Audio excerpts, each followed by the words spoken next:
Welcome to the Unknown Webcast. This is just a bit of a trigger warning Just for a those bit. who think words are more injurious than sticks and stones. Yep. I really am so conservative I can't turn left even when I'm driving. No, you can't. In addition to giving trigger warnings to our viewers, Ron Hensel and I both drink coffee for your protection. I'm drinking it right now. Yeah, for sure. This week, researcher, author, and friend, I think he's still a friend, We Steve hope. Lagoon joins us to respond to the question Christmas, the celebration of the Incarnation or adoption of pagan practices. My name is Don Vino. I'm president of Midwest Christian Outreach Inc. in Wonder Lake, Illinois, which produces the Unknown Webcaster. And our senior researcher is Ron Hensel, who will introduce the sponsors of today's webcast. And here is Ronnie Baby. Greetings from sunny Florida, where the palm tree came out, saw its shadow, and now we have 12 more months of summer. Our sponsor for this edition of the Unknown Webcast is the Coexist Boutique. For when you care enough to take your hands off your loved ones' throats long enough to pick out the perfect gift, the Coexist Boutique. Our regular legal disclaimer, our guest on today's webcast, insert name here, that would be Steve Lagoon, has no connection whatsoever to any of the satirical content of the Unknown Webcast, hereafter referred to as the webcast, although we probably will not mention it again.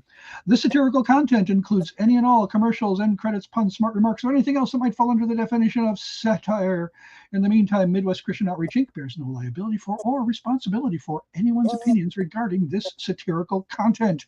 Our regular notices notice the opinions expressed on this webcast are ours and should be yours too. If you enjoy it or if it annoys you and you want to inflict it on other people, to ensure your continued access, please go to midwestoutreach.org, click the yellow donate button, and contribute as you feel led. And as you do, never fear. This webcast is Y2K compliant. And do not forget to subscribe to us on your favorite video channels. And now, introducing our special, very special guest, Steve Lagoon, everybody. Yes, give him a warm welcome. So, and as you can tell, he's beginning to look a lot like Christmas. He's all dressed up. My wife likes to tell me I'm all dressed up and no face to go. But greetings, Steve.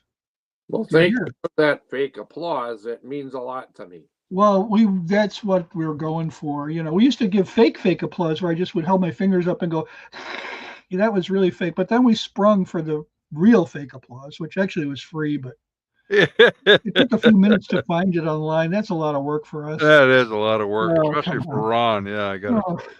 I wonder if yeah, I I tell you. ask my wife each day when I come down for dinner or something if she can stand up and applaud for a minute or two. That And might be a nice yeah, dinner. I think we're gonna try to. I think do we need to work on on Steve's volume, or is he good for you? Because he's a little low in my ears. A little low on your ears. Okay.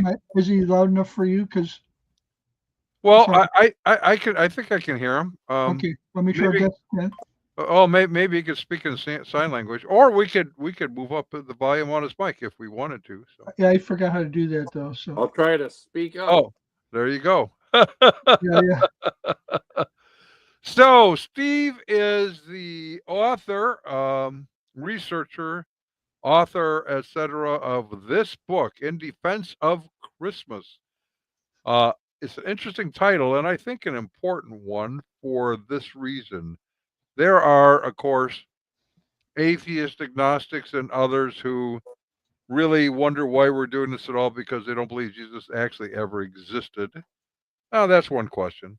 But we have a certain culture within portions of the church that are anti celebration of Christmas because the claim is it is a pagan holiday. Yeah. Right. And it includes things like, I don't know, worshiping trees. That's I always kind of, bow. Don't you bow down and pray to your Christmas tree, Don? yeah. Well, and they kind of go back to Jeremiah 10 to do that. So I want to do something. My friend R.L. Rob Solberg, he's been on several times, does a great job in his ministry. Produced a meme which I have shared several times online. Jeremiah 10 is not about Christmas trees. Now, here's why this is important to me.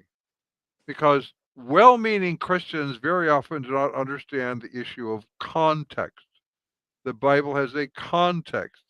Who's speaking? Who's he speaking to? What's he speaking about? All of those things come into play in understanding the text. Was Jeremiah talking about worshiping trees or Christmas or either or both? The answer is no. Hear what the Lord says to you, people of Israel. So he's speaking to the nation of Israel. This is what the Lord says: do not learn the ways of the nations or be terrified by signs in the heavens, though the nations are terrified of them. For the practices of the peoples are worthless. They cut a tree out of the forest, and a craftsman shapes it with his chisel. And Rob's note is the wood is carved into an idol by a craftsman. They adorn it with silver and gold and fasten it with So, hammer and nails. so that silver and gold, that's just not like tinsel No, it's not like and tinsel. Yeah, garland, not no? not tinsel or anything like that. Oh No. man, I'm glad you straightened me out on that. Okay, Yeah, exactly. keep going. Exactly so. Yeah. Uh, they adorn it with silver and gold. They fasten it with a hammer and nails, so that it will not totter. They don't want us to fall over. Well, now in modern days we have those pots that have the screws that hold the. Yeah, okay, go Yeah, ahead. exactly. Exactly. We got screws on and stuff like that. We've Yeah, advanced. yeah, we were Uh, more advanced. yeah, like a scarecrow in a cucumber field, their idols cannot speak. Their idols. Which idol? Well, the one he carved out of wood. But so Uh, he's not saying a Christmas tree is an idol here. Are you sure? Are you no, he's sure? definitely not. Yeah. Oh, okay. They they must be carried. What? The idols must be carried. So we're Okay. not like carrying Christmas trees around from place to place. Uh, uh, because they cannot talk, do not fear them. Wow, I'm glad we don't have I to was fear never afraid of my Christmas tree. I wasn't either. They Okay. have no power, he writes. They can do no harm, nor can they do any good. And his notes are: it's just a mute block of wood. Mesopotamians would transport an idol from its home city to another city to honor the celebration for another deity. Jeremiah ridicules the process of manufacturing an idol in Isaiah, and also in Isaiah 44:13 through 19. This has nothing to do with trees. It has everything to do with idolatry. Well, wait a minute. It says wood at the beginning, so it has something to do with trees, right? Well, making an idol out of it has nothing to do with Christmas trees. Oh, okay. Man, it's so confusing. When you actually read the context, I know. Yeah, the that's context. hard. That's a lot of work. You got to It like is go back a few verses, and you have to look closely at the text. exactly, I mean, who exactly. has who has time for this? It's a good thing we have people with seminary degrees to do this for us, right? Although a lot of them probably think it's a Christmas tree too. So, Okay. So, Steve, what say ye on this? Is Rob right? Wrong? Well, I will first say that not wanting the tree to totter, I can identify with.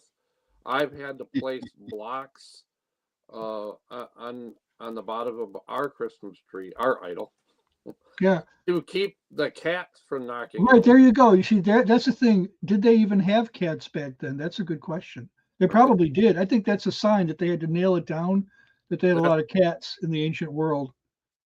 Yeah, Yeah, those polytheistic cats. yeah, they were always Yeah. jumping on Christmas trees back then too. So, So we've had to do that to keep the tree from falling over because it has. But obviously, Jeremiah was not speaking about the Christmas tree because Jeremiah lived centuries, 5, 6, 700 years before the time of Christ. So certainly it would be anachronistic to think that he was so you're referring so to you're not Christmas. saying we didn't borrow the Christmas tree and just bring it into Christianity? It was like a pagan, it was like a Baal tree maybe at one time, and we just made it into a Christmas tree. You don't think that happened?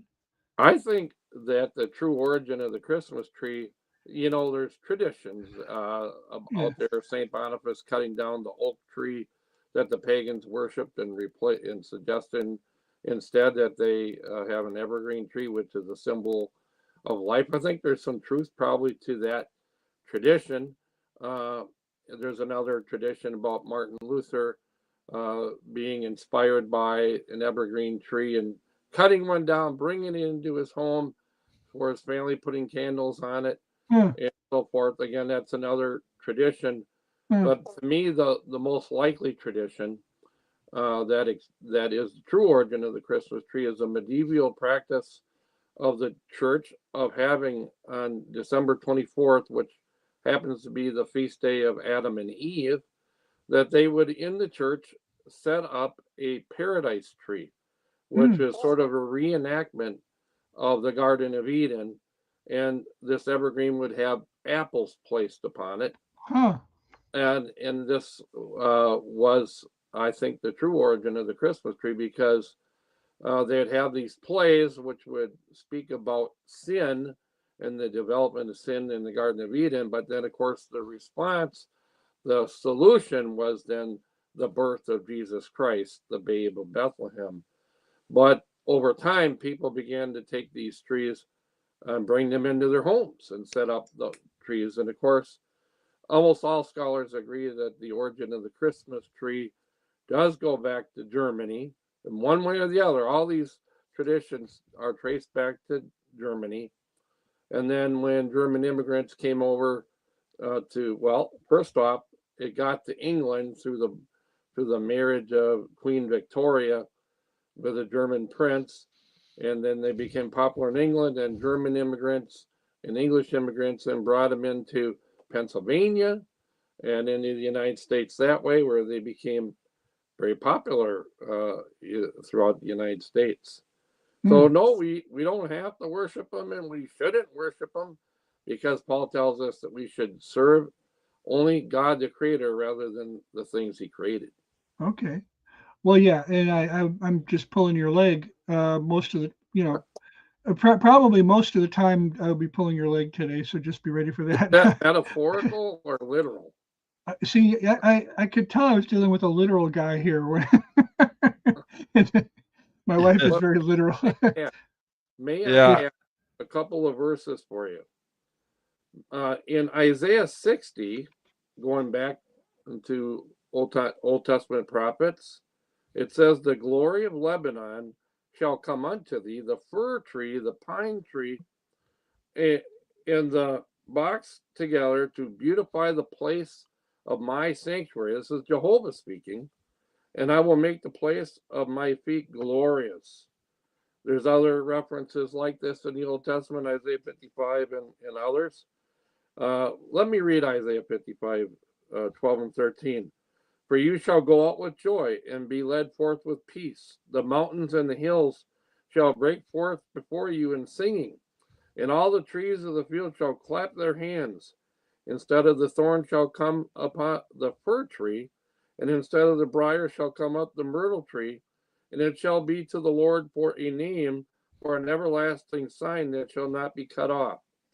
That's Isaiah 55, 12 and 13. So according to the prophet Isaiah, the evergreen trees are actually a sign of God's renown, a symbol of God, and we're actually in the sanctuary, in the God's temple. And so in my circles, we always say, hey, if it's good enough to have evergreen trees in God's house, why shouldn't it be okay to have them in our house, especially that's a good they question. are a sign of God. And Jesus, of course, is God in the flesh, born in Bethlehem. I heard, I think Don was speaking in tongues or something there. I heard something. No, I'm not speaking in tongues. English?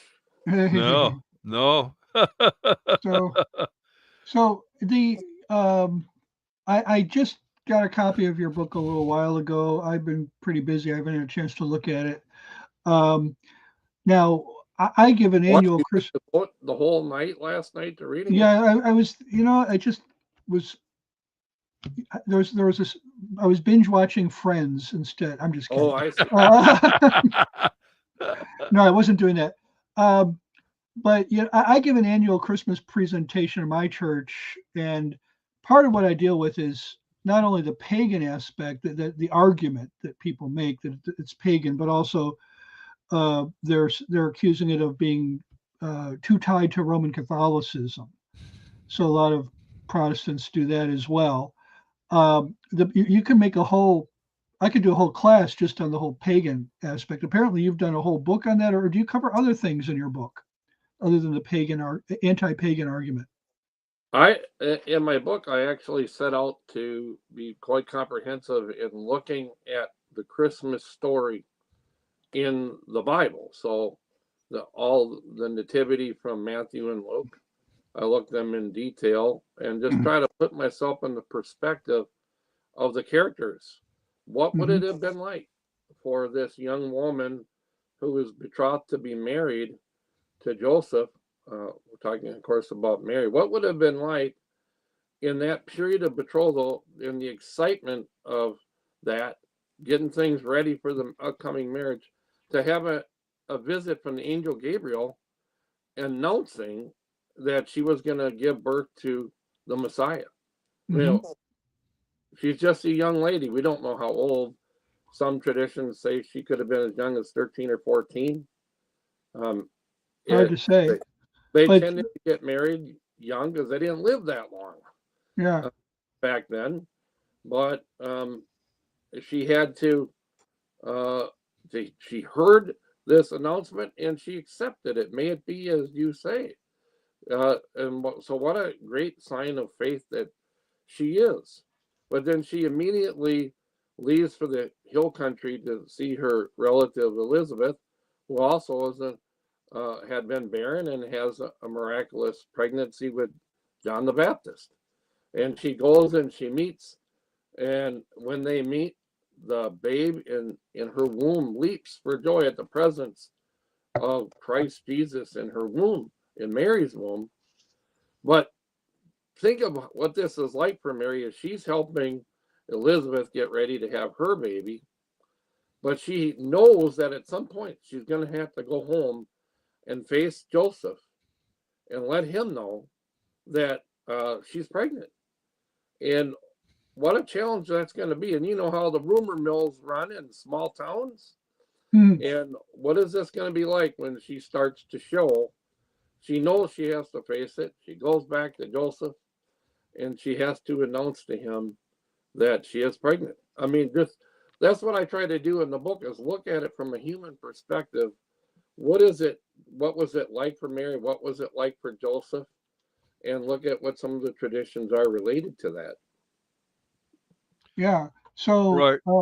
Yeah. So the sections you have in here, just so that people understand this, is section 1, the biblical Christmas story examined, which is what you were just talking about. True. Yes. Right. Section 2, the chronology of Christ's birth. Now that's kind of an interesting question, and maybe you can help people understand how it is that some believe he was born on December 25th or somewhere around there, rather than in the spring. Well, that's the whole thing is just really fascinating, because most scholars and most reference books you read will tell you that since the shepherds were out in the fields with the sheep, it couldn't have been in winter. But in fact, a lot of scholars argued that in the fields around Bethlehem, those sheep were being raised for temple sacrifice.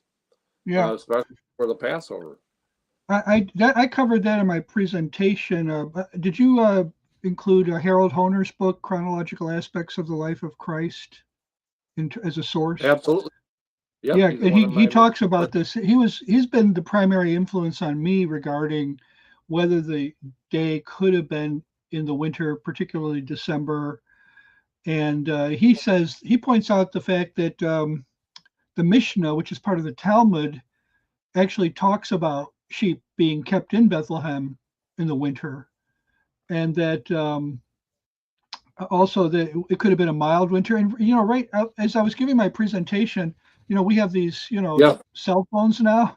A guy in the audience was checking the weather in Bethlehem in December right now, and it's like 60 degrees. It's like it's nice. Now I don't know if it's necessarily the same in in the year, what 6 BC or whatever it was when Jesus was born. But apparently Adam Clarke, the early 19th century expositor, is primarily responsible for this idea that it could not have been in December. It must have been in the summer or fall or whatever. I think he said October, but anyways, it could have been December, and it could have been 25th.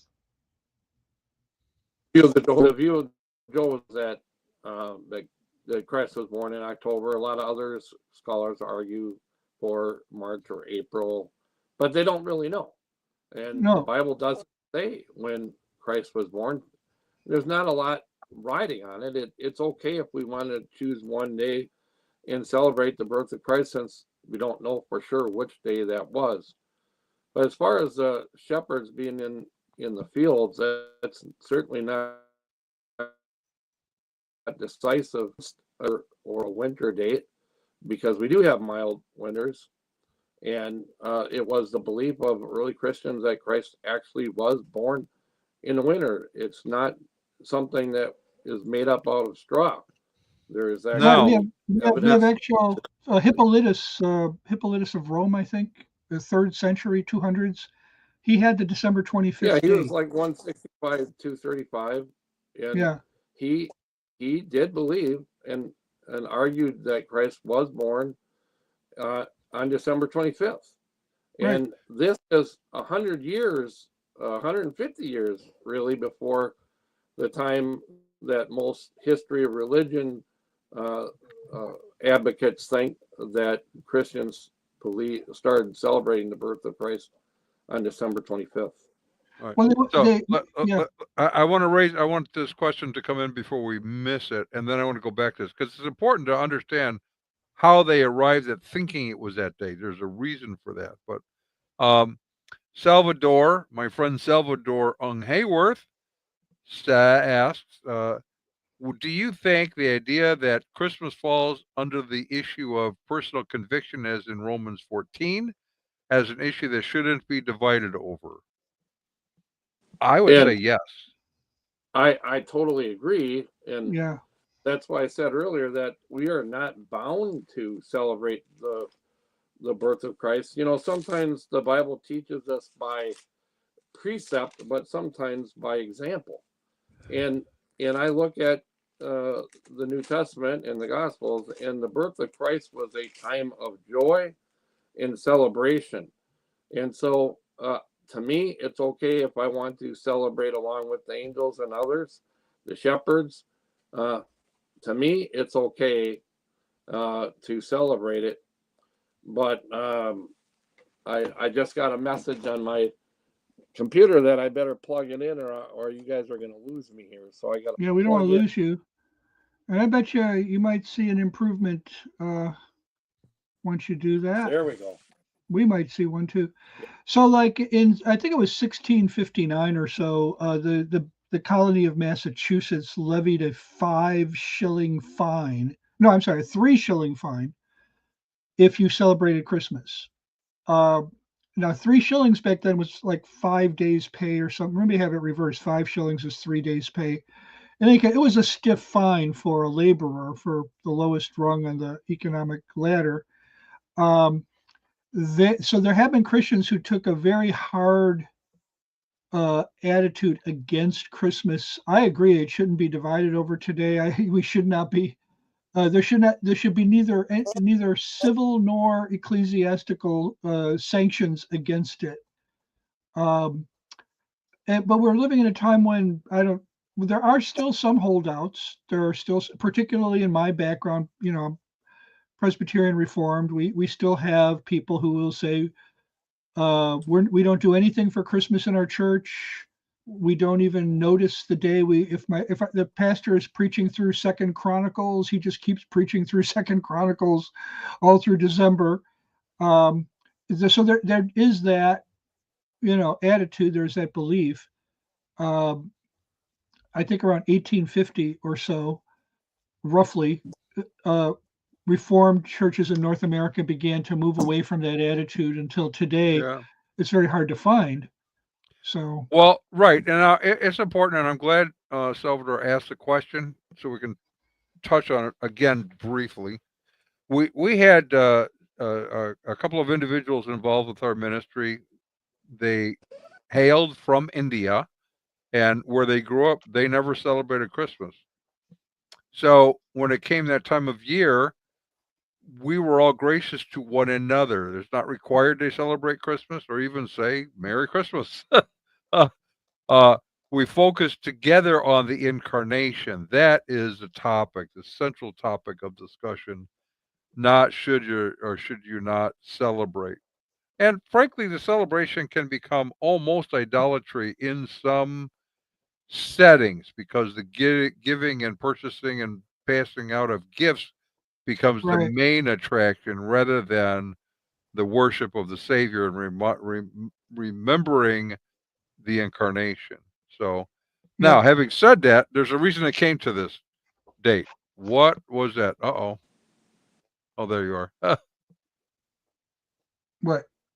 I don't know. Steve seems to No, be I saw his eyes blink. He's here. okay. Well, I'm seeing it on my end. It's I don't know what you call it, but it's freezing up a little bit here and there. Uh, Oh, But you're, okay. I would address the well, gentleman that talked about uh, Romans 14. Are you still uh-huh. with me? Yeah, we can Yes. hear you. So Romans 14 clearly tells us that one man considers one day more sacred than another, and each needs to follow their conscience. Paul said a similar thing in Colossians 2:16. Therefore, do not let anyone judge you by what you eat or drink, or with regard to a religious festival, a new moon celebration, or Sabbath day, because those are a shadow of the things. And so I'm convinced that Christmas is an optional thing. It's a conscience matter. And my old pastor, my mentor, Dr. William Bevere, had issues with the celebration of Christmas and pagan connections with some of the practices. So he chose not to celebrate Christmas, but his wife put up a Christmas tree every year. And and basically, what he taught everybody is that you have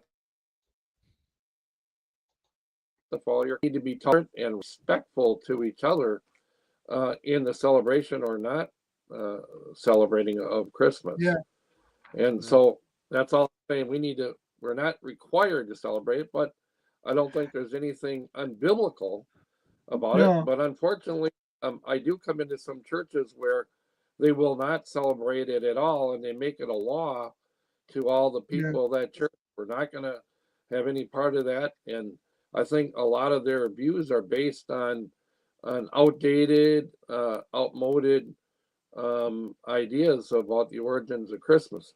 But Right.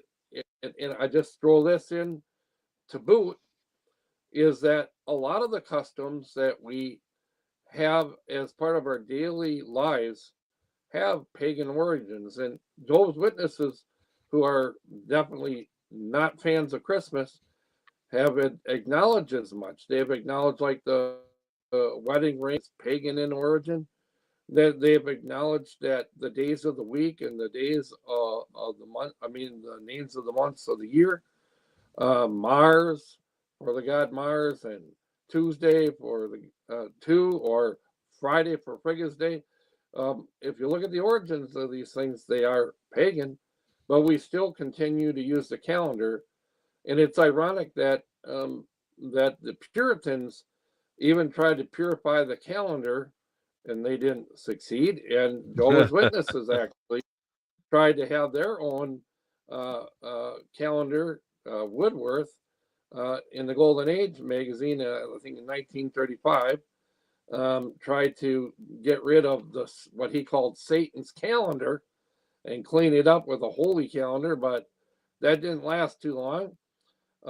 And so the reason is that even if some things have a pagan origin, that's not how we use them today. That's not how we celebrate. Most people who are celebrating the customs of the modern Christmas have no idea that some of these things, some of the customs might have pagan origins. And even if they do, they don't care because that means nothing to them. That's not what they're doing. They're not Right. worshiping a Yeah. Christmas tree. Right. So in other words, I think the problem is some people are unable to distinguish between a pagan origin and a pagan meaning. Right. So you have a day, okay, you have a celebration on that day. Originally, the celebration had a different meaning than it does today. So does the day become tainted just because of the origin? Does the fact that we're celebrating and doing things does that are those things tainted? Just if we moved it 2 days earlier to December 23rd, of course that would conflict with Festivus, but would it would it have a would it have the same taintedness? You know, Well, that now we have an additional issue for us today in our yeah, culture. very big Uh, issue. yeah, because there's a lot of other religions out there that have different kinds of celebrations, and Like how Festivus, do for you know how to example. prepare for those? Yeah, well, our sponsor has some questions. Do you struggle with finding the right wine to bring to your cousin's pagan goat sacrifices? Do you wonder what to wear to your neighbor's neo-Nazi parties? Do you get anxiety attacks when trying to find the right picket signs to share with your friends from Westboro Baptist Church?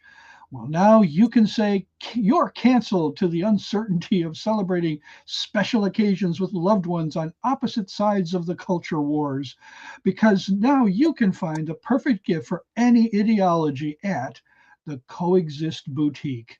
This week's special deal in honor of the 50th anniversary of Mao Zedong's Cultural Revolution, relive the days when university students subjected their professors to public shaming sessions in which they would break their eyeglasses and publicly rebuke them at great length for not exhibiting politically correct opinions and behaviors. Oh, wait, that's going on right now in the USA. This week's special deal, Cultural Revolution eyewear, genuine smashed Chinese prescription lenses and frames formerly owned by PhDs and university administrators dating back to 1966 to 76, the years of the Cultural Revolution, available now for only 99 cents a pair at the Coexist Boutique.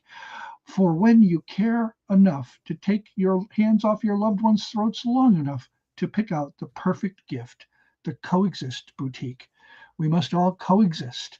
And that includes with people who disagree with us about Christmas, right? Exactly. So, yeah.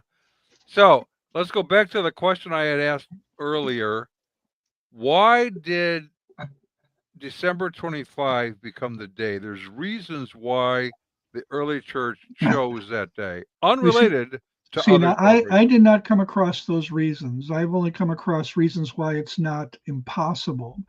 The way Hippolytus put it is that he said it was the eighth day before the calends of January, which technically we would say that the calends of January would be January 1st. We would say 8 days before is December 24th, but they would actually count January 1st as they counted backwards, and that comes to December 25th. But please tell us, what did you come across and why that day? Why that day? So Doc there there or there Steve? is there's two schools of thought on the subject, and one is called the HRT, or the History of Religions theory, and that's basically the traditional theory that you would find in most reference books. And the basic idea is that Christians simply adopted Sol Invictus as the date for December 25th for the birth of Christ. Hey, the pagans are worshiping the birth of Sol Invictus on December 25th, and we're in competition with the Mithras, so we need to adopt that. But let's Christianize it, adopt that, and make it the festival of the birth of Christ instead. And so, how clever they were. That's basically the HRT, or the History of Religions theory of the origin of Christmas. Uh, and there's some problems with that, which I'll tell you in a second. But the other major theory, which is gaining popularity amongst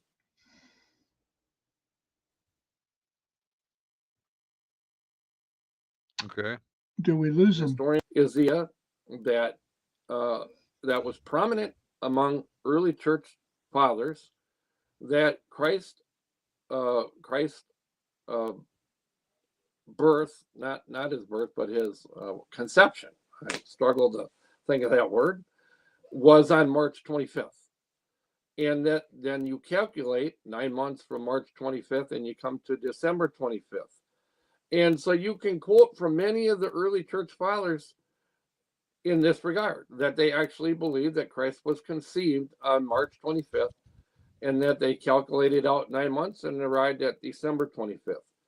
And so that is a theory that is being established by historians and is becoming more and more popular and replacing the old HRT theory, history religions theory. Now, it's interesting because scholars on both sides don't really believe that Christ was born on December 25th. They are just saying that the early church fathers did believe this. And that's what's important is we're trying to ask the question, why did the church establish December 25th as the birth of Christ?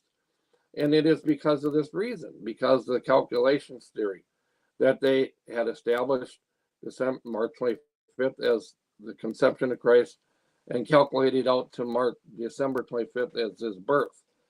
But what's interesting is that the old HRT theory has all kinds of historical problems. It's not until a chronology in 354 that we first hear of the Feast of the Nativity on December 25th. But in that same document is the first time we hear of the birth of Sol Invictus on December 25th. And it's been argued that if the church was trying to Christianize and take over a pagan holiday, why would they leave it in this document, both dates? And the reason is because they weren't really trying to cover it up. It just so happens that both dates coincided. Now, that document, the chronology from 354, can be traced back to 336. So that's the earliest that you can trace either Sol Invictus celebration or the Nativity of Christ. So it's really historically inaccurate to say that the church borrowed from pagans on this. It's just as likely that the pagans borrowed the date of December 25th from the Christians who were celebrating the birth of Christ on that date. Right. So we don't know. Somebody borrowed from somebody, but it's unclear who did what.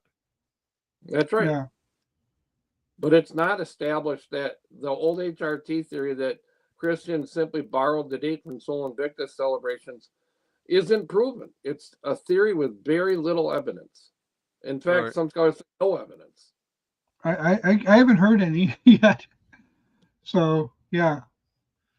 So that's interesting. So that they had a legitimate, what they believed was a legitimate reason to celebrate on that day, not necessarily that they were trying to use it to unpaganize a day or something like that. That's right.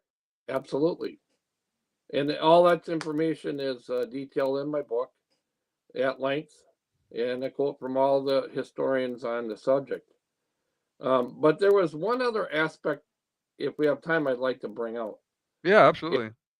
The celebration of Christmas on December 25th, we can only trace back to 336 in the records, but the same is true for the celebration of the birth of the unconquered son Sol Invictus on December 25th. But what should be understood is that Christians have been celebrating the birth of Christ since apostolic times. Originally, the birth of Christ is celebrated under the Feast of Epiphany, and that goes back to apostolic times, back to the 2nd century. So the early church did celebrate the birth of Christ. Now, later on, Epiphany was celebrated, switched up to become more of just the observation of the Magi coming to visit the Christ child. But the scholarly references tell us that from the beginning, Epiphany was dedicated to a celebration of the birth of Christ. And that accounts for the late arrival of Christmas, because we were already celebrating the birth of Christ at Epiphany on January 6th, again, another midwinter date. And in my book, I show that the Christians were singing songs about the birth of Christ and had special dates in which special services, I should say, in which they were celebrating and observing the birth of Christ. For hundreds of years, this was going on. So Epiphany is the original Christmas. But over time, it transferred over to the birth of Christ being celebrated on December 25th rather than January 6th. And then January 6th became more devoted solely to the visit of the Magi. Okay. It seems to me the East Church still celebrates on Well, January 6th or actually, it's January 7th this year. January 7th. Okay. And that's because of the difference between the Julian and the Gregorian calendars. They decided to stick with the Julian calendar for church feast days. They didn't switch over to the Gregorian. And for salads, the Julian salad is That's also true. They didn't switch over to they have something, they have a bias against ever celebrating Easter on Passover. And when they made this switch in 1582, when the Gregorian calendar was rolled out for initial acceptance, it dawned on everybody that this would, in certain years, this would cause Easter to fall on Passover or right next to it. And the Eastern Church said, no way, we're not going to do that. We're going to just stick with the Julian calendar, which is ironic because the reason the Julian calendar doesn't have an Easter that coincides with Passover ever is because it's inaccurate. So, well, that's why Christ was born on 4 BC. Yeah. The historical inaccuracy and irony there that most historians believe Christ was born. There's Rick. Have you seen the Star video by Rick Larson? I have not. It's really amazing. Now but in order for his theory to work as to what the identity of the Star of Bethlehem was, he makes a really good case. But he has to have Herod's death at 1 BC, which there is an alternate reading of, I think, a text, I forget where the text is, Josephus or someplace, which would allow for a 1 BC death for Herod instead of a 4 BC death. I discussed that in my book, and Jack Finnegan, the chronologist, makes a strong case for Josephus passing away as late as 1 BC, and Finnegan argues for Christ's birth in 3-2 BC. So in other words, Herod passing away in 1 BC is what you meant, right? Because Josephus lived much later. Yeah. Josephus, did I say Josephus? Yeah. Herod the Great could have passed away as late as 1 BC, which would allow for Christ to have been born as late as 3 or 2 BC. And that's the date that Finnegan, and actually a lot of the early church fathers also believe that Christ died as late as 3 or 2 BC, and not the 4 or 5 that traditional scholars believe. If you could get that, you can get it on DVD still, I think, the Star of Bethlehem video by Rick Larson, and he uses Starry Night software for the Mac, which you can rewind the history of the heavens to any date in history. And he came up with, it's just amazing how it coincides with the details that we read in the Gospels of how the star moved and so on. It's really an awesome video. So, well, now Salvador asked a question unrelated to this, but related to celebration. What did Christians think of celebrating their own birthdays in the patristic era? If they knew what their birthdays were, most of the time they weren't recorded. My great-grandmother didn't even know her proper birthday. I mean, it's very, very recent that we have birth certificates with dates on them. In the Western world, the closest people got was if they had a baptism certificate or a baptism registry that had the date marked in of when they were baptized, and that was usually several days after you were born. In some places, 8 days after you were born, like a circumcision. So a lot of times people didn't even know when they were born. It just wasn't worth remembering. Right. Yeah. So, and you have one passage in Job talks about the children celebrating on their day. was that a birthday? I don't. That's what Jehovah's Witnesses think. I don't really know. Yeah, and if I could respond to that, I did address this in my book, and I looked into it a little bit. The Jews did not tend to observe their birthdays, and some of the early Christians adopted that practice, and Origen talks about that. The church father talks about that. And he made the case that the same case that the Jehovah's Witnesses make, that bad things happen on birthdays. You know, look what happened with Joseph in the Old Testament. And but in response to that, you could say, well, and this is what I'd say to Jehovah's Witnesses. Well, look at what happened when people prayed. Daniel was thrown in the lion's den because he was praying. And there's other instances where bad things happen where people were praying, like Jesus praying in the Garden of Gethsemane and he gets arrested. Stephen the martyr was praying. So the lesson here is just never pray, right? So yeah, so using that same kind of logic, you would say, well, we better not pray then, because bad things happen in the Bible when people did.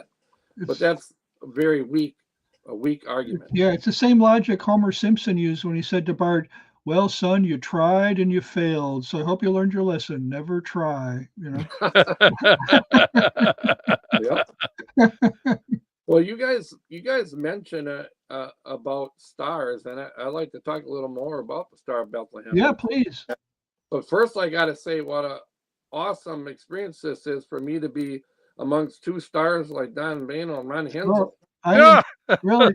When do we get our paychecks? I don't know. We reached stardom yet. Are we going to go to the Hollywood Walk of Fame and put our Exactly, in our Grauman's Theater? Isn't that where you got to go? I don't know. I'm not in that level of, whatever. You guys are in the Hall of Fame of Christian Apologetics.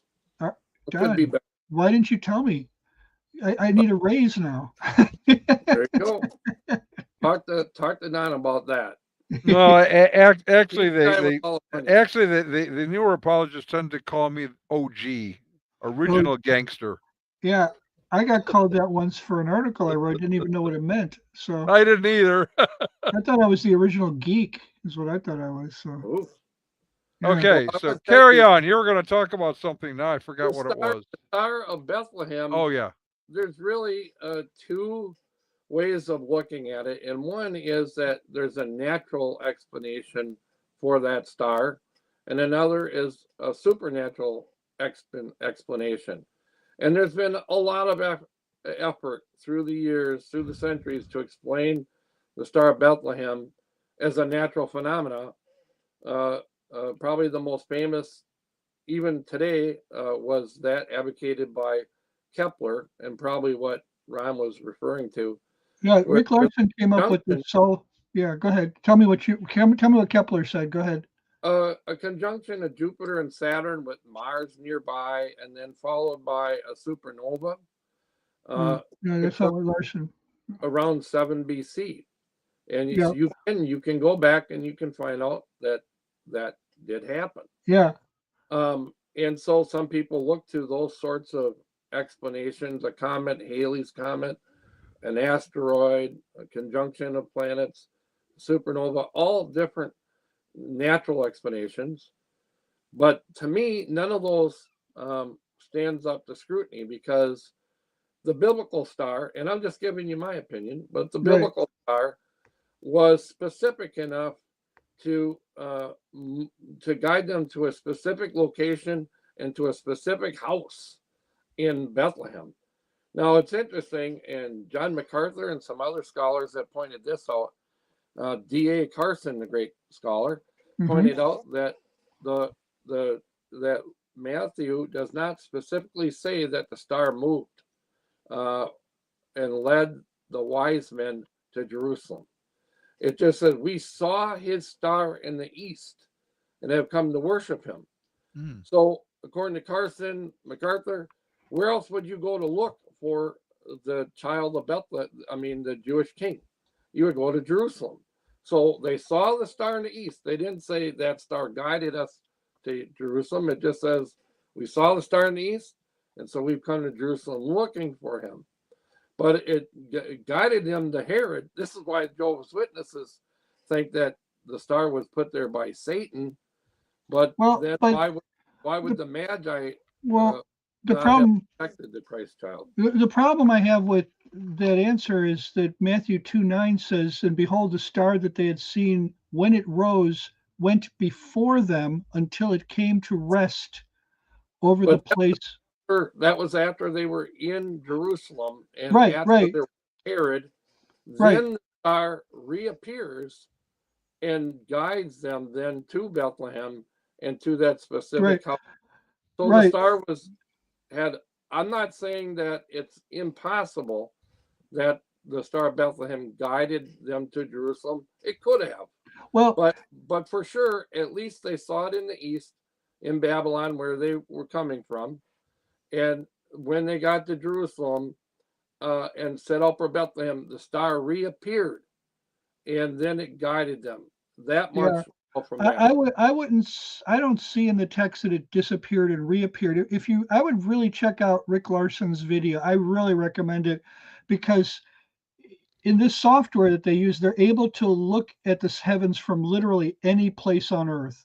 Okay, so he's looking at the star from Jerusalem toward Bethlehem, which is south, and the same.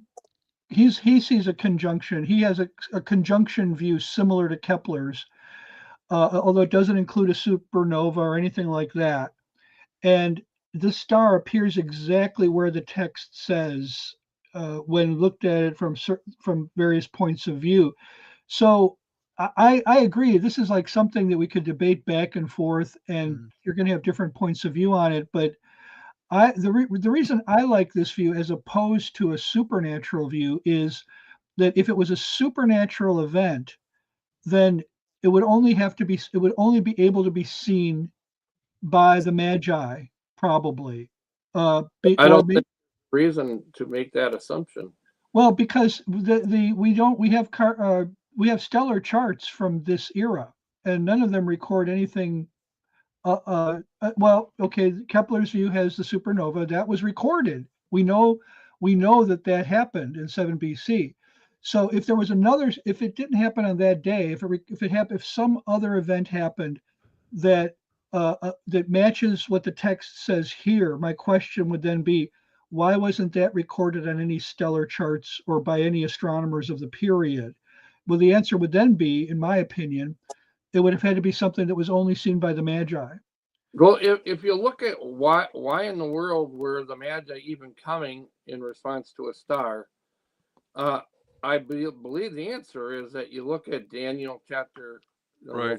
Daniel, and the 70 weeks prophecy, which pinpoints the first century as the time of the arrival of the Messiah, and that Daniel chapter 2, 3, 4 tell us that Daniel was made the chief Magi, and he would have taught them the Old Testament prophecies like Numbers 24:17, that a star would appear, and a scepter would rise in Israel. Isaiah 60, they would have known Isaiah 9, all that, and so Daniel taught the Magi all these prophecies about the coming Messiah.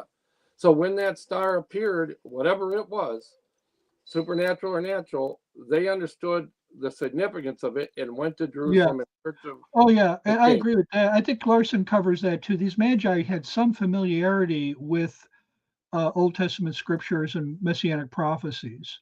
Clearly, so we just don't agree on the nature of the star. Well, I would say it was a special star, like the Shekinah glory of God. Okay. In the Old Testament, where God made it appear and guided those Magi to the exact specific home where the Christ child was. Well, and out of fairness to you, I haven't read your book yet.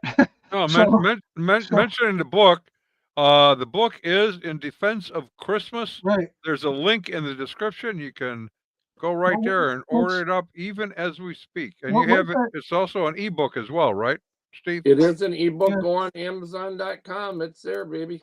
Once I read your book, I may change my mind. I may say your case is better than Rick Larson's, but if you want to check his video out, it's very well made, very well produced. So I have no doubt about it. yeah. So, but I'll be glad to read yours and compare, because I give this presentation every year, and I try to take into account alternative explanations for the Right. star, because I don't think we can really be dogmatic about it, really. Yeah, So, and I don't think there's a need for dogmatism on the subject where the scriptures are not exactly clear. We can agree to disagree. yeah, In essentials, liberty.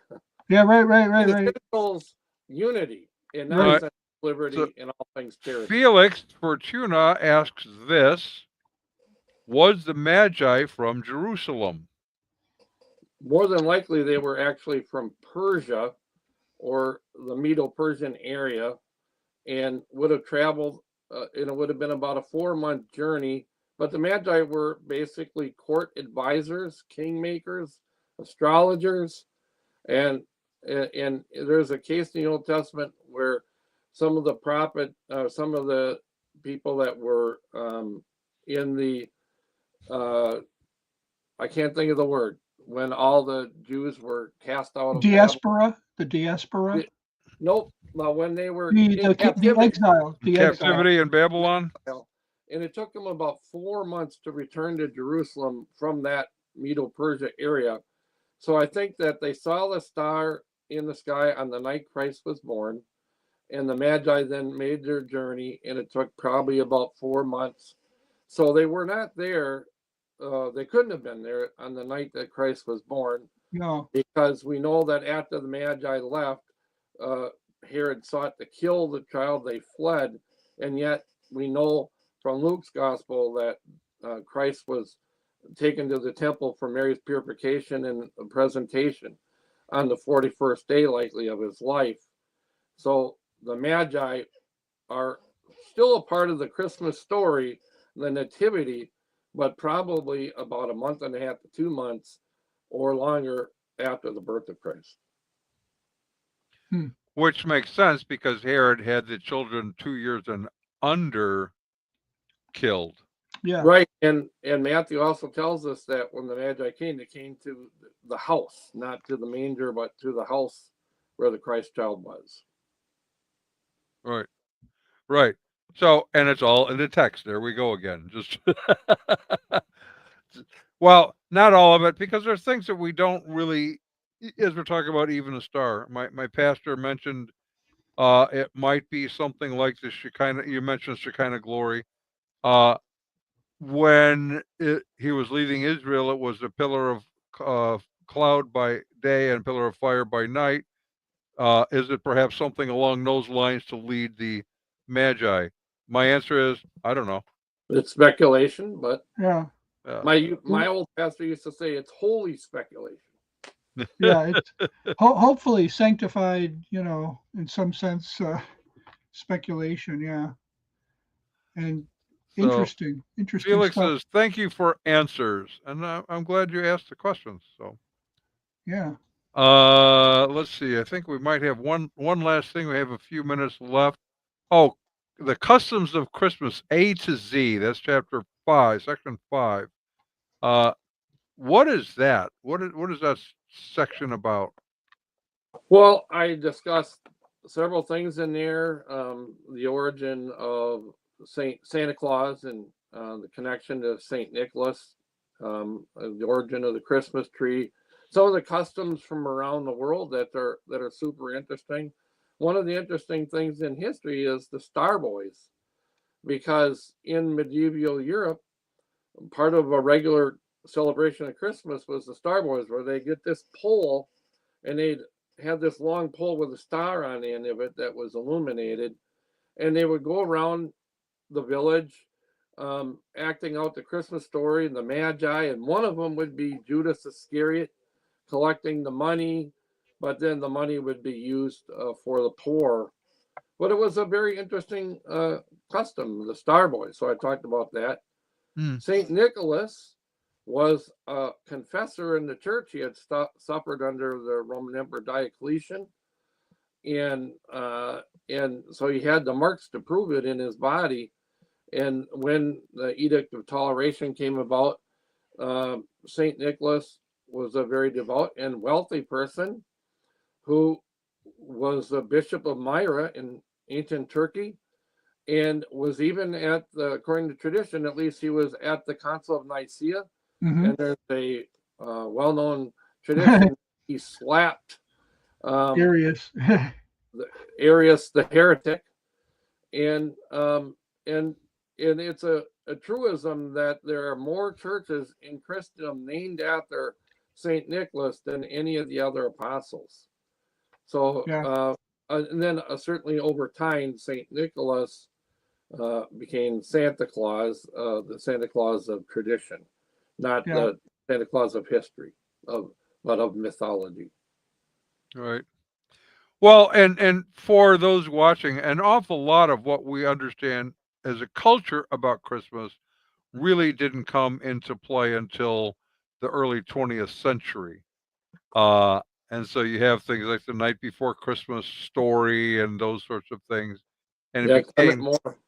pardon? Clement Moore. And that, if you Right. don't mind stepping on your toes, this book here really gets into that. It's called The Battle for Christmas, Stefan Nissenbaum. And he really looks into the history of how Christmas, all the Christmas customs and the celebration of Christmas arose in the United States from about 1700 to the present, but really specifically focused on the 19th century, where all these customs really developed in America, turning into the modern Christmas. Right. And I highly recommend it. He was a Jewish scholar, but just filled with fascinating information. Stefan Nissenbaum, The Battle for Christmas. All right. We have one more question, and this will be a quick one before we waltz ourselves out of here. And that is it true that Saint Nicholas slapped Arius? We hope it's true. I'm just kidding. We hope it's true. But we don't know that it's true. They had no recordings of the great fight that day. Right. I think the earliest account of Nicaea that I'm aware of comes from Eusebius, and he lived he was contemporary, but I don't know how detailed he got to include that. I don't remember. So, yeah. All right. When you're looking at Christmas, there's a lot of traditions, and you have to weigh their value. And I would probably put that in a lower likelihood of reality than a higher one. Yeah, for sure.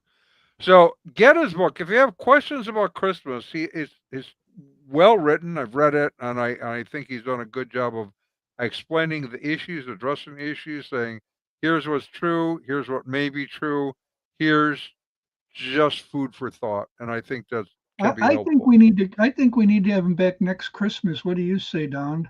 I think that's entirely possible. And I think he has to wear that same shirt and tie. You know what it is? Oh, look at that! Look at that! For a Charlie Brown Christmas. How do you like that? Get me one of those. My wife will love it. Yeah. There's Snoopy. Yeah. All right. Thank you all. And we will not be back for the next 2 weeks. So don't think we dropped off the face of the planet, but we didn't want to interfere with anybody's Christmas Eve or New Year's Eve. And so we're going to take time to enjoy your family. Enjoy the family. Ron, would you walk us out of here, baby? Oh, Merry Christmas. Our resident cult leader profiler is Neil before me. Our wardrobe manager is See How It Fits You. Culinary services are provided by Chef Ham and Cheese. Our tinfoil hat provisioner is Just In Case. Jehovah's Witnesses coverage comes from Armageddon and D. Opposer. Our Mormon archives manager is Polygamus. Our liberal denominations bureau chief is Lucy Goosey. Our transgender issues coverage comes from Ben Hur. Special correspondent for cults based on the Hindenburg disaster and flying turkeys, Ode to Humanity. Our fact-checking supervisor is Oleg Pulling. Our technical assistance comes through Murky Research. Our legal advisors are at the law firm of Dewey, Cheatham & Howe. Our grievance resolution director is Giovanna Pisami. Our director of privacy assurance is Wiretapping. And original idea sourcing comes from Drew A. Blank. The Unknown Webcast is a production of Midwest Christian Outreach, Inc. in cooperation with Emergency Manicure Productions, both of whom are solely responsible for this content, although you will never be able to prove that in a court of law. Never. And Ron, Isn't this exciting? In the next week or so, you can change the copyright date to I was thinking that 2025. exact thing. So we won't see anybody until next year, right? That's right. See you all next year. Adios and hasta lumbago. Hasta luego.